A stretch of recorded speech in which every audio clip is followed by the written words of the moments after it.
Hello, ladies and gentlemen. Welcome back to this week's episode of the Couch Trip Therapy for Everyday Life. That's Eddie Reece. My name is Billy Courtright, and we have an amazing conversation to share with you today. Eddie and I have been preparing for this particular podcast for a few weeks now. We began brainstorming new topics to bring to our audience's attention while we were looking over the last few years' work and what we've already recorded. And it was actually a little bit surprising to us both that this specific topic, although discussed in parts of other episodes, never had an episode of its own. And Eddie, and I sincerely agree, believed that it warranted its own episode. So without any further ado, today's episode focuses on a very important topic. And that topic certainly evades me at times, but that topic is forgiveness. And I think anyone listening or viewing this podcast knows that a simple Google search can show you quite a few memes and quotes, and some are powerful and some are emotional and some are profound. But what was more important to me, and the reason I went into this episode with such anticipation, is I really wanted to understand how Eddie views forgiveness and how his view impacts his practice. And I can personally benefit, and we'll surely talk about how, but I can certainly benefit from a better understanding about forgiveness, why it's important, what can be learned from it, and hopefully how can I benefit. So with that as the introduction to today's episode, Eddie, why is forgiveness important?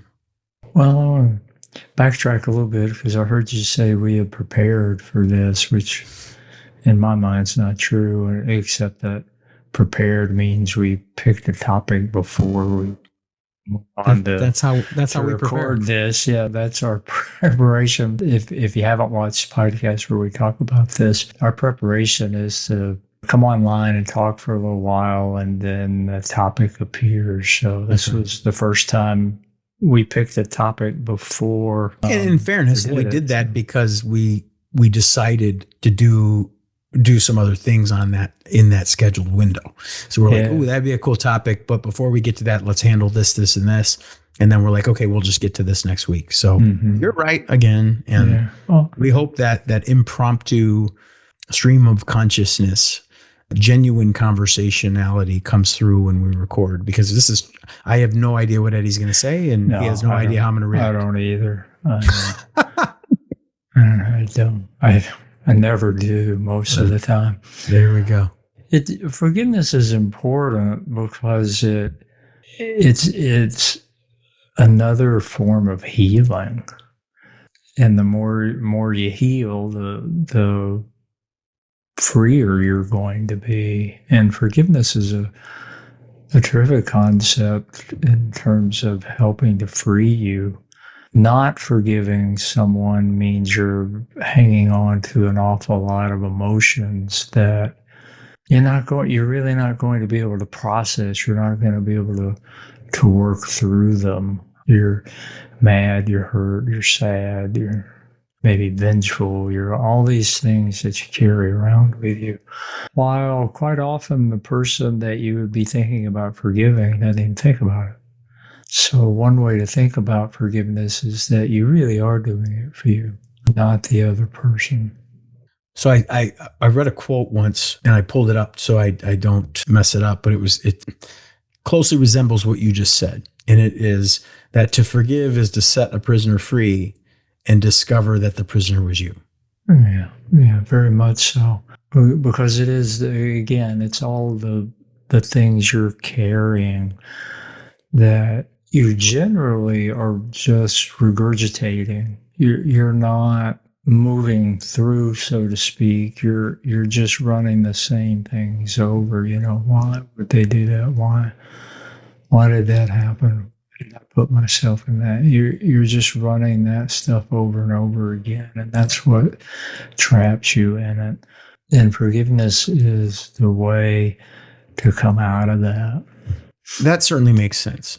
I don't want to make any assumptions, but I'm curious if there's a process or I'm thinking in terms of myself. It's the only thing I can do. And typically in my life, when I feel wronged or hurt or misled or taken advantage of, or anything that makes me feel less than good way, right? Like this is not right. I'm hurt in some way and I'm wronged. And to the degree that wrong or that hurt, I feel that hurt or that manipulation or that misleading, whatever it is, there it exists in me almost a barometer of that pain and that trauma and that anger. And I don't know what you're going to say, but I guess the level of anger, the level of trauma, the level of hurt maybe should have no bearing on whether or not I forgive, but I'll be honest, it does. And I tend to find myself holding on to the things that are the most hurtful and the most damaging. And that just seems counterproductive. So if you could share with me personally, and hopefully the audience will benefit, a little bit about what the process might be like from the moment someone like me is hurt, and then what are maybe the stages that I'm going through, and then where do I get to a place where I can forgive? How do I know it's time to forgive? Where do I go to learn how to forgive? Well, a few things here. Forgiveness isn't something that you grant. It's not like you have some sort of certificate and you post that up or give it to the person or people. There is a process, and that process is not linear in any way, shape, or form. It's not the same for people. And there's no end, because most people, and we've mentioned this before in other podcasts, whatever the issue is that a client comes to me for, they come in with this very sort of Western, I think, ideal, Newtonian physics ideal. I have a problem. Show me how to solve it, fix it so that it's gone, and then I move on. And there's not a whole lot that's going to fit that. And working through forgiveness is one of those things that you're going to go through a number of different things depending on, I guess, maybe how deeply damaged you feel and the beliefs that you have about what has to happen. And like most issues people deal with, we have this set of beliefs that say these things have to happen. Quite commonly in a forgiveness situation, they have to apologize. They have to admit their wrongdoing. No, they don't. Because again, the forgiveness is for yourself, not for them. But you're so right. And why is that? Like, why do I seek that accountability? Why do I seek that recognition? It could be all sorts of different reasonings behind that, depending on the person. But generally, it's going to be something along the lines of, I want an announcement from this person. I want to hear outwardly, and so that I could at least make it public that they admitted their wrongdoing, and it can get to not only admit it, but feel a deep, deep sense of remorse. I want them on their knees. I want them crying and to the point of begging for forgiveness. And if you're going that direction with it, what that really is about is your demand to feel superior to the other person. And generally, in a situation where you feel hurt, wronged, whatever, that person had a sense of superiority, and that was a piece of how the damage was done, because the relationship was not being looked at or operated on the idea that you share power. So it's not a good idea to go, I have to feel superior in order to forgive. I mean, that's as messed up a concept as there is around forgiveness. Well, and again, I don't make sense of any of it. When you're hurt, you're wronged, you're struggling, you're suffering.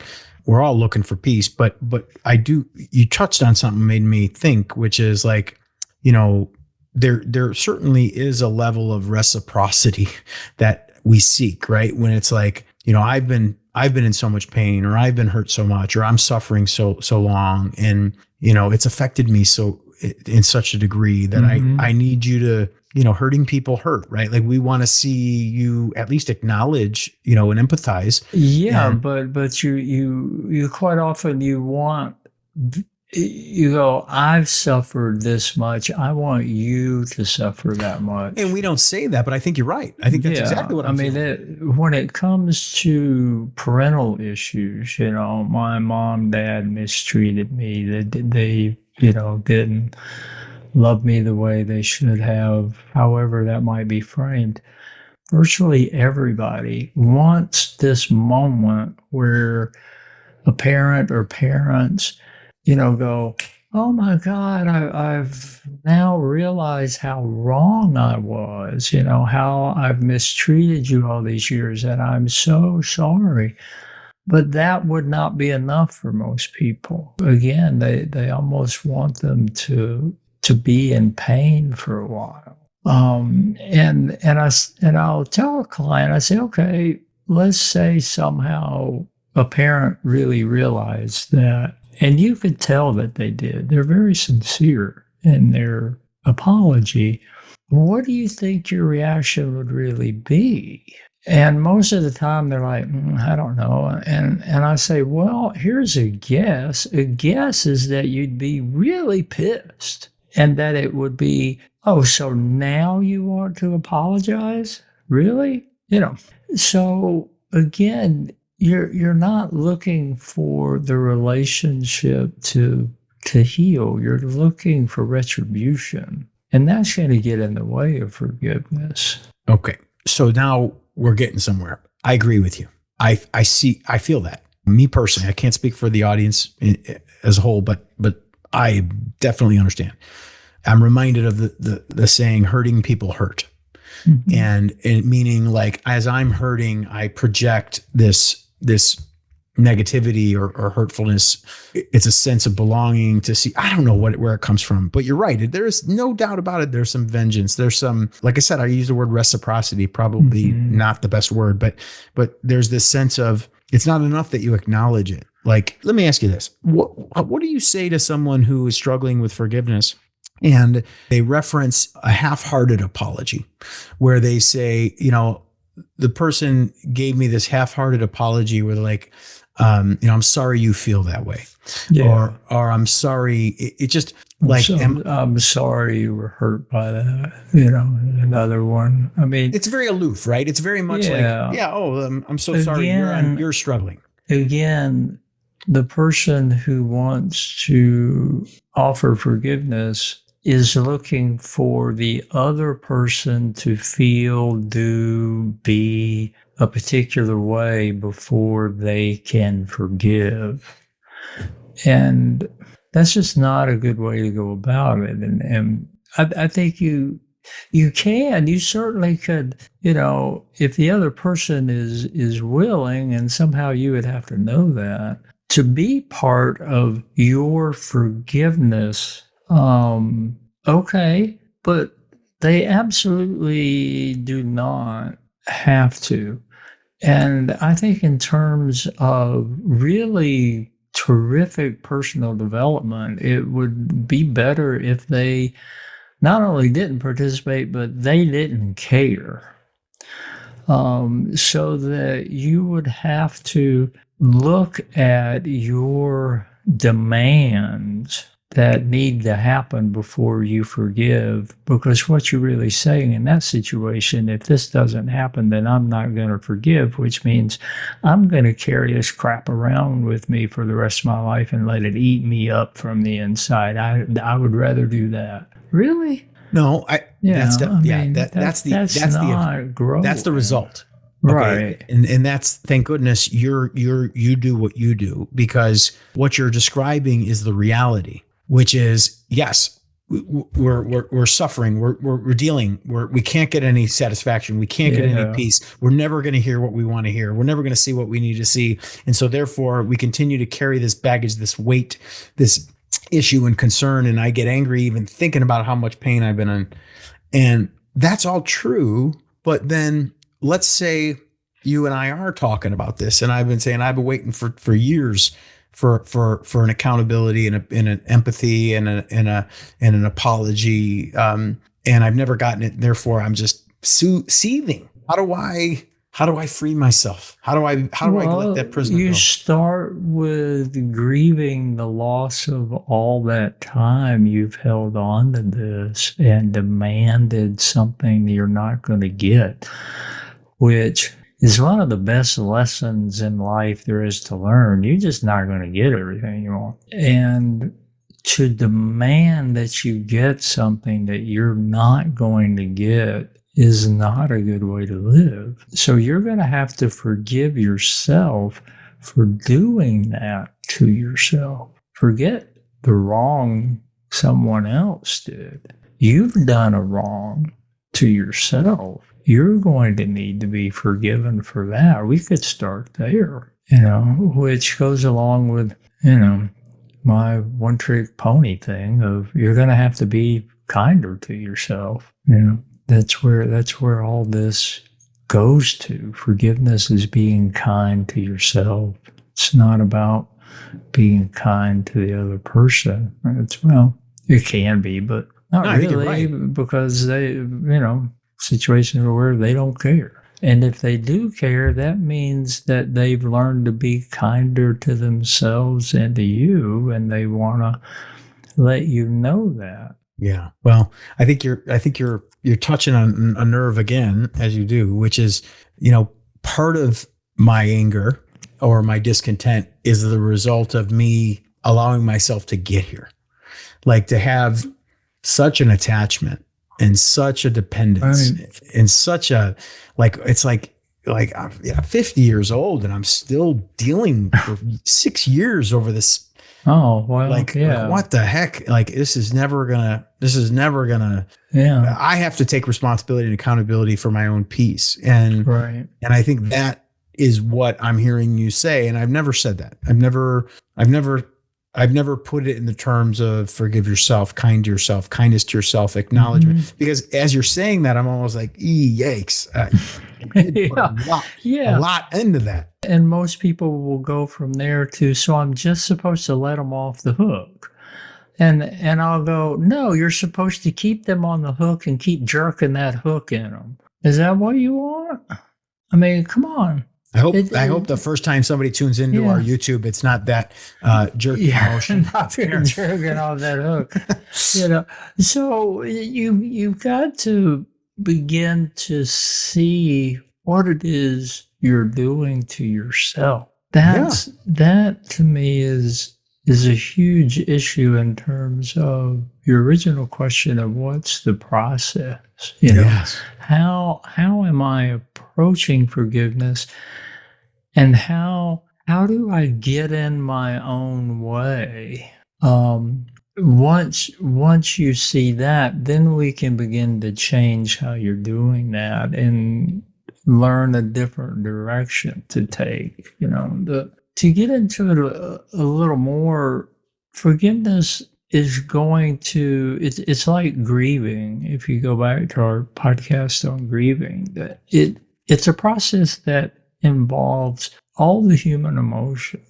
You're gonna be really mad. You're gonna be really hurt. You're going to feel this sense of maybe a loss of innocence or a loss. You're going to feel that loss. So there's grieving involved in forgiving. And you want to process with somebody who can hear those emotions and not try to change them. Of course, you're upset. Of course, you're hurt. Of course, you're angry. And as you go through that, to see what you're hurt and angry about, to see what beliefs are behind those emotions, because some of those maybe need to be changed. Because a lot of times they're talking about how mad they are at the person. And when we start to explore that, you find out that being mad at the person it has become more about being mad that they won't admit they're wrong, and come and do that publicly and do that kind of bowing down to you. And I'm so sorry. You're mad about that. So again, you're going to start, let's look at your belief system that is again in the way of you forgiving, because that's in the way. Yeah. You're not going to be able to get to all of the losses that have come your way, either because of what happened and because of your reaction to them and what you're demanding from them. So you're processing these emotions, and again, you have to be very aware that there's no linear line of I'll feel this and then that and then I'll be done. You're going to feel different things. You're going to feel the same things over and over again. You're going to feel them about different pieces of it. There's always a lot to explore. And you have to forgive me about my voice. It's shot again.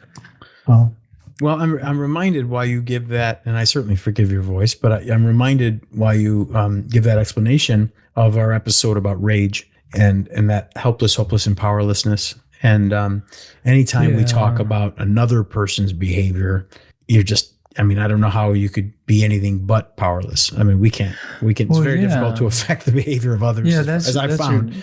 That's a great point, because feeling wronged by somebody is going to have that element of I felt powerless in some way. That's what I'm saying, that it's going to feel like they're taking a one-up position, that they can do this to you and you're not going to stop it. And so you have to learn that the answer is not to take that one up on them. The answer is to share that power, that part of it not only is not necessary, it's not emotionally healthy for you to do that. Because there's not too many situations in your life where overpowering is the answer, unless your life's being threatened. Right. That makes sense. So, well, let me ask you this. We talked about at the top of the episode forgiveness, and it implied that the way we started the episode, that we understood that was the issue. So I'm going to flip this a little bit. And perhaps there are people, me or anyone else, that are suffering. And it takes you as a psychotherapist a little bit of maybe understanding to realize that it's forgiveness that is that issue.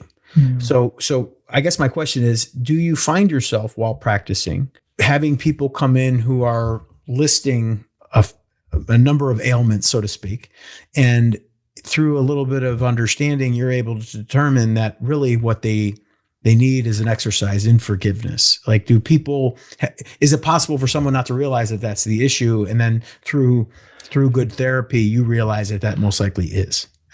Well, there's personal growth will always involve forgiveness. Because we just can't help being upset that it took us this long, however long that might be, to learn this. Pretty much doesn't matter what age a client is unless they're really young. I'm going to get some version of, I wish I'd talked to you 10 years ago. I wish I'd learned this 10 years ago, 20 years ago, 40 years ago. And so you're going to have to forgive yourself for not learning it 40 years ago. And part of that is you're going to be learning that there's nothing to forgive, that it took you 40 years. It takes whatever it takes. You didn't make a choice along the way of going, I could know everything I'm going to learn in therapy 20 years from now, but I'm going to choose to just stay ignorant of that and continue to do what I do for 20 more years before I go to therapy. Nobody did that. We don't make those kinds of choices in our life. We choose the best we can choose. Even if we know it's wrong for whatever reason, that's our best choice in the moment. So you couldn't have known what you don't know. So in reality, you don't really need forgiveness, but you do need to forgive yourself for believing such things for so long. That you mistreat yourself. You should have known better. Wow. Couldn't have known better. Another element before we run out of time of forgiveness is a big part of what going through the process of forgiveness is also learning more about what love is. And the most dramatic example of that, and I've heard so many of these stories, to where some child, teenager murders another child or teenager. And the mother of the murdered child winds up befriending the murderer. And I remember in one story, wound up adopting him and said, "This is my son." That's forgiveness, which is love. That's love.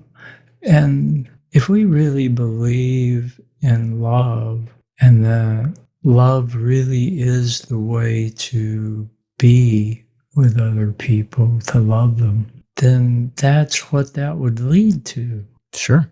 I was fortunate enough to meet with John Lewis a couple of times. John, myself, my wife was with me, and had some lovely conversations. And he told me the story of the guy that beat him at the Pettus Bridge coming to see him, and what that must have been like for both of them, really. I mean, I got a sense of what it was like from Representative Lewis. But for the guy that did that, he almost killed him. And he killed him out of hatred, and to realize the mistake he'd made and come and ask for forgiveness. And John said he told him I forgave him a long time, because that's the way he is. I mean, that's what you do, and you do it for yourself. There's a woman that's going to adopt the murderer of her son says, "I've got to keep loving," and that's just it. You don't want to become someone that can't love. If you can't forgive, you can't love. Yeah, I'm reminded with the John Lewis story of Representative Lewis, as well as that that anecdote is that the quote, the Martin Luther King quote, which is, darkness cannot drive out darkness. Right. Only light can do that. Exactly. And you could replace light with love, but I mean, I think it's a similar sentiment, certainly. Sure. And that's that's what I got from that, which it's such a beautiful. Yeah, I mean, it's just when you think of that statement, darkness cannot drive out darkness. Like you can, like it's only light that can do that, and it makes you think, like, am I, just kind of proliferating that darkness, like by being dark. Exactly, and that's the choice that you face in a situation of, can I forgive? I want to forgive, but I can't. And the wrestling with that, you're wrestling with all the existential things of darkness and light, good and evil, if you want to think about it that way. But it's love or not loving. And so you could, it's not a stretch at all to say that the process of forgiveness and learning to forgive is the process of learning to love. Can you love yourself and even the other person? And it's not the kind of love that means you have to go and adopt them. You don't ever have to have anything to do with the other person, which is often enough a true act of love for yourself. That you're going to keep yourself away from someone who would hurt you again and not have a second thought about it. And a wrong approach toward forgiveness keeps people in those kinds of relationships to That's right. where they go back to somebody who will hurt them and hurt them again and just not care. Yeah. So there is no set formula of, okay, I'm going to forgive them, so here's the end result of that. No, we don't know what it's going to look like. We really don't. Well, you might not know what it's going to look like, but what I'm hearing you say, at least what I perceive you're saying, is there certainly is an element of courage. There certainly is an element of strength that I would imagine you help folks with, because the type of forgiveness that you just cited with the mother who had lost her son is not normal. I'm not saying it's impossible. It's clearly not. There's an example of it, but there's a tremendous amount of love and a tremendous amount of courage and a tremendous amount of strength. It's an amazing example, but it's not an everyday colloquialism by any stretch. No. So it's a rarity. And I think I'm a pretty strong person, but I'm struggling. So my suspicion is people struggle with this, and that's why you're talking to us about it. They do, but don't put it in the terms of strength and weakness. This is another thing I explain to people. Strength is I can pick this up, so I'm strong enough to pick that up.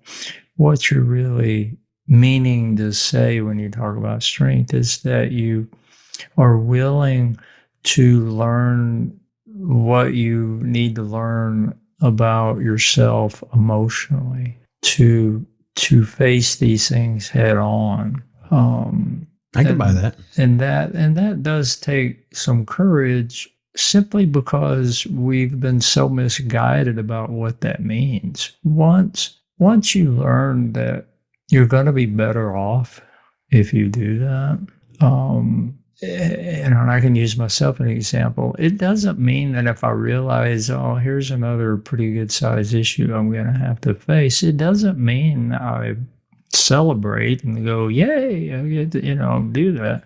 But I don't shy away from it, because I know the benefit of it, and I know the damage if I don't.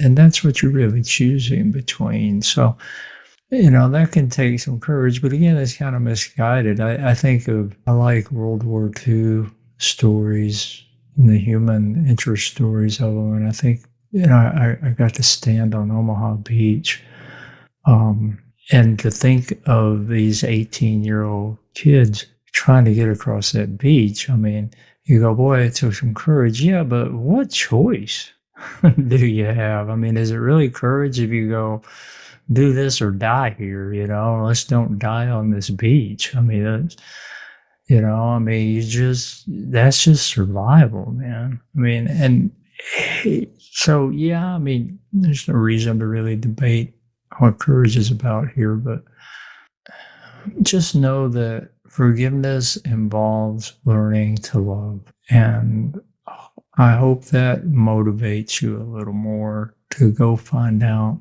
what's in your way. If you're stuck, it's because you don't know something you need to know. You're trying to do it in a way that's not going to work. And that's a real simple definition of therapy. That was very powerful. I'm going to sit with a client, they're going to tell me something, and I'm going to go, I might, if I feel like I can get away with it early with a client, I go, it's because you're doing it wrong. Right. And if you do anything wrong, it won't work, right? Or it'll give you an outcome you're not expecting, yeah. Yeah, so let's learn to do it right. Still with the emotional part of it and how that works. Yeah. So that you can love. You just, again, you say things and I hear you and I think, and I just got like kind of a slapped in the face with fear, which is like, okay, let's operate in the future. And I'm, with a good therapist, I'm learning how to deal and I'm learning how to do it a different way. And it's better for me long-term, and I'm able to forgive. And then immediately I get struck with this fear of like, well, then what? Maybe, so much of my personal circumstance is tied up in this fear of which you so eloquently said was, we don't want to get hurt again. Like that's the there's almost like a defense mechanism. Like I'm going to hold on to this so that I'm in, and this is just a silly perception in my opinion, but it's how I feel, that it's almost like I'm holding on to this as a shield. Sure. But then that makes all the sense in the world. You're bringing up a good point, and I'll ask a client, I go, about anything. I'll go, tell me what the benefit of what you're doing is. And they'll say, what do you mean? I go, humans don't do anything without believing there's a benefit. So in your wildest dreams, what's your benefit? And so in this case, your benefit is it keeps me away from the person. It keeps me from getting hurt again. And my answer to that would be no, it doesn't, because you're hurting yourself every day. If you just went and got involved with this person again, you might get hurt every once in a while. But right now, you're getting hurt every day. So the benefit you're looking for, if we closely define it, I don't want to be hurt by the other. Okay. But if you're going, I don't want to be hurt, well, you're failing miserably at that. And boy, I mean, that could be a whole nother episode of how we actually believe there's a way to live our lives and not get hurt. Yeah, I don't think that will be a future episode. That this particular person's attachment isn't to not being hurt. I believe in healthy risk. I believe in vulnerability. And yeah, when you do that, it's not always going to work out. When it does work out, it's beautiful. And I would not want to give up on that possibility. I've learned so much in this episode, the tethers to love and learning how to love and loving yourself and forgiveness of self and the masochism of continually, carrying this bag of bricks and hurting myself every day. Mm-hmm. Like it's certainly a new perspective. And I guess it's one of those things that I didn't know. And I was pretty transparent in my journey of the feelings of helplessness and the reciprocal feeling of wanting to see them hurt. And again, it's a case study or microcosm of what this must be like for folks. And if I can be an example, I'll keep coming back and sharing with you, because in reality, this specific journey of forgiveness it has not been resolved. It's not, and it's I don't know when it's going to be resolved, but it's not. Yeah. It could be resolved, and I feel like I'm empowered knowing that it's up to me, which is encouraging. So the message I would give someone, and I'd love to hear your commentary, is if you're waiting for a specific event or occurrence or words or phone call in order to forgive, there's a sense of powerlessness in that. Because I can't control that. But the idea that you're saying, well, you don't need that. And I can teach you how to get that and fully control that process yourself, or at least influence that process yourself. Control is not the right word, but that is an empowering thing, isn't it? Oh, yeah. I mean, that's very much what it's about, to help you learn that, there's a lot of things in life you can't control, but your reaction to things is one of the big things in life that has huge payoffs, of examining that and examine your reaction that you're framing as, I just can't forgive them. Because if a client said that to me just like that, I'd say, yes, you can. And they'll go, no, I can't. I go, well, you're not, there's no physical, mental, emotional, possible way. There's some sort of, you got some sort of brain damage around forgiving. I mean, tell me why you can't, and as long as you say that, then you're going to be right. But I will argue with you as much as you'll let me. You can. Just not ready to. No, you might very much be ready to, or you wouldn't have brought it up. Right? If you're like, no, I can't forgive them, and there's no reason to talk about that, you wouldn't be talking about it. So some part of you thinks you can, and I'm going to agree with them. You want to learn how? And if I'm wrong, that's the golden question. Yeah. Yeah. If you want, and if I'm wrong and you can't, then I'll go, wow, you're the first person I've ever met in the history of humankind I've ever read about, the only thing about, that couldn't forgive somebody. Every other How do you? case, it won't. Okay, well, this will be one of our last questions. But how do you know you did it right? It doesn't matter. That's a whole nother life lesson. Get rid of doing crap right. Just do it. If you do it wrong, correct it. But what? But how do I know I forgave? When you ask a question like that, you're trying to map out how it's going to go and where it's going to wind up. I don't know. You don't know. Quit trying to do that and just, be here. All will be revealed. you know. Okay, I mean, I wasn't trying. That wasn't a rhetorical question. That was a real question. Like, how do you? Oh yeah, it is, and it's a very common real question. And here's another thing that gets in your way. You want to know Admittedly. the future, and I say neither one of us can predict the future. How about we just go along? It's either Buddhist or Taoist or Zen saying that you make the path by walking, so there's no path for us. There's just the walking, and we'll make our path as we go. And so that's a whole nother big lesson about attachment to certainty. I can't go unless I know how it's going to work.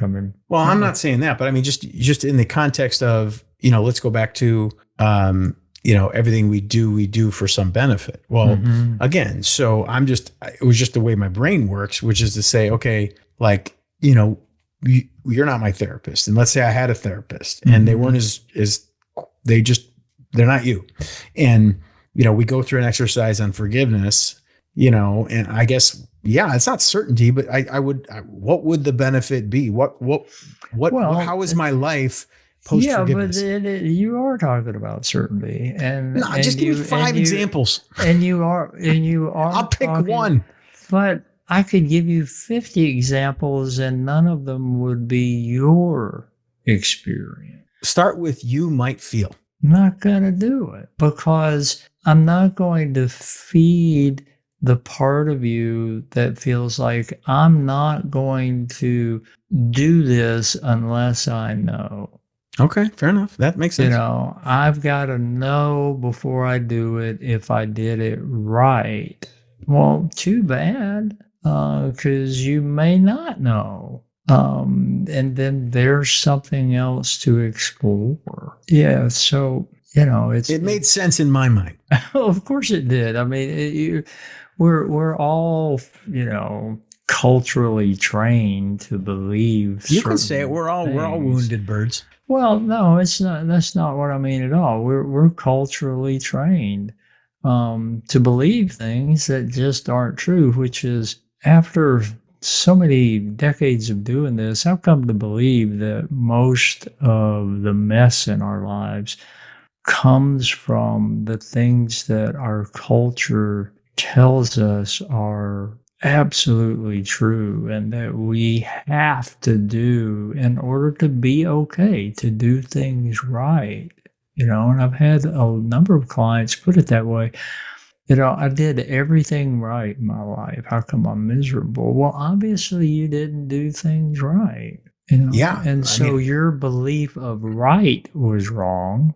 And that's not your fault. It was because you were taught, from your upbringing, from culture, from books, movies, TVs, advertisements. This is right, and it's not for you.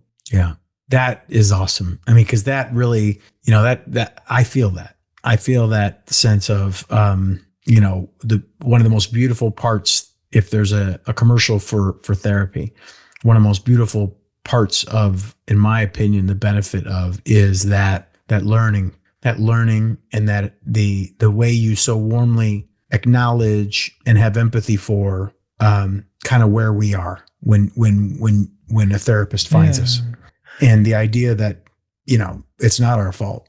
It doesn't mean we can't fix it. Yeah. Most of the stuff that happened to us isn't our fault. Now, again, where was I going? I had a thought. Something about this idea of right and wrong again. And we've talked some about this, that if you did everything right, what would you learn? I mean, and I'll talk when I'm talking golf. I'll say if every shot you hit did exactly what you wanted, which would mean if you were in range of the hole, every shot would go in the hole. Would you keep playing? No. Yeah, that's just a walk in the woods. Yeah. So the reason we play, the reason we want to live is the bad shots, because we're going to go through the human experience by doing that. We're going to go through the human experience by experiencing doing things wrong, doing things right, not knowing and not ever knowing if it was wrong or right. All of that is what makes life worthwhile. The lack of certainty makes life worthwhile in my book. And the less certainty there is, the more worthwhile it feels. Because if I know what I'm going to eat for lunch 6 years from now, why go through it? If I knew for a fact when everybody I know is going to die, including me, why would I go through it? Everything that was going to happen to me, I already knew. And so I didn't kill myself now, unless it was really completely awesome all the way, which is not going to be. Right. Okay. And you think of the things you've gone through that you wish you hadn't have happened.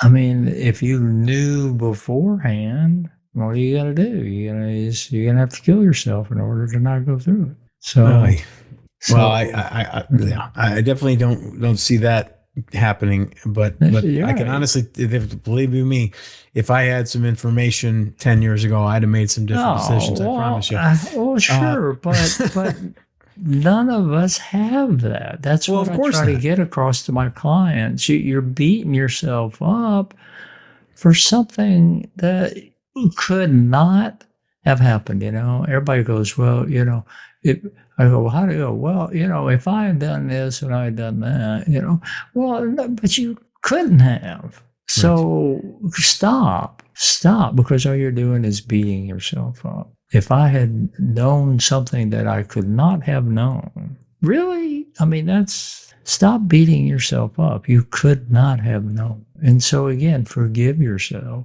Forgive yourself for not knowing something that you could not have known, which is a concept you need to get rid of anyway.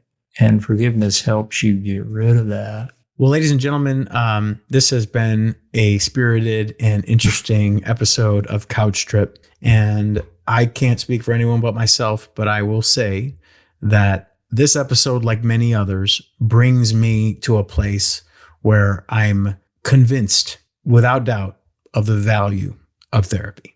Mm-hmm. There is no doubt that I would benefit. There's no doubt that I need it. There's no doubt that others out there are having similar feelings. And I think that's a beautiful thing. We set out to remove stigma and paint a picture and create a landscape where people could warmly enter the pool of psychotherapy. Oh, it's a cold plunge. Let me tell you. Whatever, man. I think you sell yourself short. Plunge. No, but the reality is, if you listen to this episode looking to learn a little bit about forgiveness and you came away from it like I did, which is to say, holy gets, there's so much I don't know.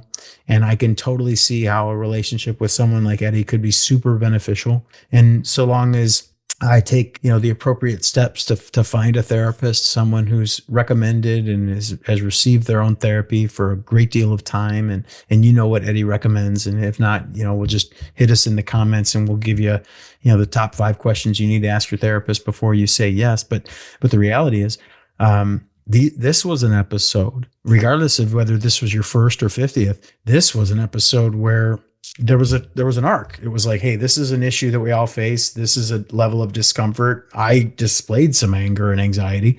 And then I get to the end and I'm like, well, listen, you're right. I don't know what I don't know. Right.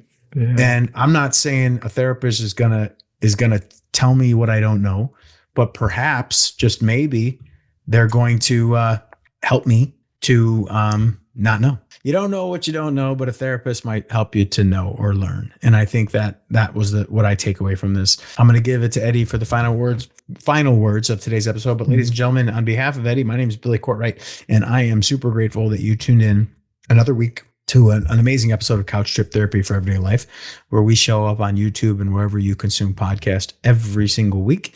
And we will continue to do so long as you're receiving value and we're having a great time. And I can promise you we are.